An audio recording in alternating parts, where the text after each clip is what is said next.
ഇതേ രൂപത്തിലുള്ള ഒരു അബോധിക ലോകം, നിങ്ങൾ നിഷേധിച്ചുകൊണ്ടിരിക്കുന്ന മലക്കുകളൊക്കെയുള്ള ഒരു അബോധിക ലോകം, അത് കാണിപ്പിച്ചിട്ടേ നിങ്ങൾ ഇവിടുന്ന് കൊണ്ടുപോകുള്ളൂ.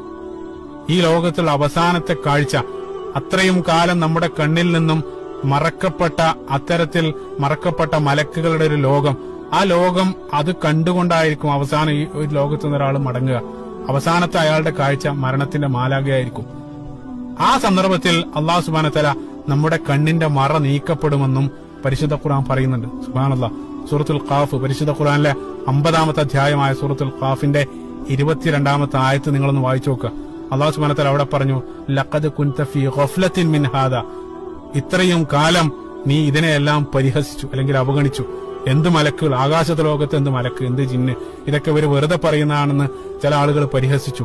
എന്നിട്ട് അല്ലാഹു സുബ്ഹാനഹു വ തആല പറയുകയാണ്, ഫകശഫ്നാ അൻക ഇതാഇക്, അന്നത്തെ ദിവസം ആ കണ്ണിന്റെ മൂടി അല്ലാഹു സുബ്ഹാനഹു വ തആല നീക്കം ചെയ്യും. ഫബസറുകൽ യൗമ ഹദീദ്, ഇരുമ്പിന്റെ മൂർച്ചയുള്ള കാഴ്ച അല്ലാഹു സുബ്ഹാനഹു വ തആല ആ സന്ദർഭത്തിൽ ആളുകൾക്ക് നൽകപ്പെടും. ആ സന്ദർഭത്തിൽ, അത് കാണുന്ന സന്ദർഭത്തിൽ, അത്രയും കാലം നിങ്ങൾ നിഷേധിച്ച ആ മാലാഖയെ നേർക്ക് നേരെ നിങ്ങൾ കാണുന്ന സന്ദർഭത്തിൽ നിങ്ങൾ വിശ്വസിച്ചിട്ട് കാര്യമില്ല. കാരണം നിങ്ങളുടെ ആ ട്രെയിൻ സ്റ്റേഷൻ വിട്ടുകഴിഞ്ഞു. നിങ്ങൾക്ക് പിന്നീട് അവസരമില്ല. ഒരു അവസരം അല്ലാഹു സുബ്ഹാനഹു വ തആല നൽകുന്നുള്ളൂ. ആ അവസരത്തിൽ നിങ്ങൾ വിശ്വസിക്കണം.